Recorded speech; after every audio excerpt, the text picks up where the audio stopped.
সাধন রায়ের লেখা আমি সেই মেয়ে, এই কবিতার মেয়ে কোনো একক ব্যক্তি নয়, সে সময়ের কণ্ঠস্বর, অবহেলিত মানবতার প্রতিচ্ছবি। ধ্বংসস্তূপের ভেতর থেকেও যে বেঁচে থাকার শপথ নেয়, অন্ধকারের গভীরে দাঁড়িয়েও যে আলোকে অস্বীকার করে না, এই মেয়ে সেই অদম্য সত্তা। এখানে বেদনা আছে, আছে বঞ্চনার দীর্ঘ ইতিহাস, তবু সেই বেদনার ভিতর দিয়েই জন্ম নেয় প্রতিবাদ, জাগে নতুন ভোরের প্রত্যাশা।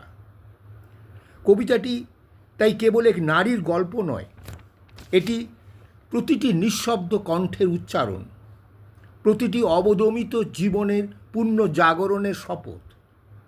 শেষ পর্যন্ত এই মেয়ে মৃত্যুর চোখে চোখ রেখে ঘোষণা করে, অন্ধকার যতই গভীর হোক, ভোর একদিন আসবেই।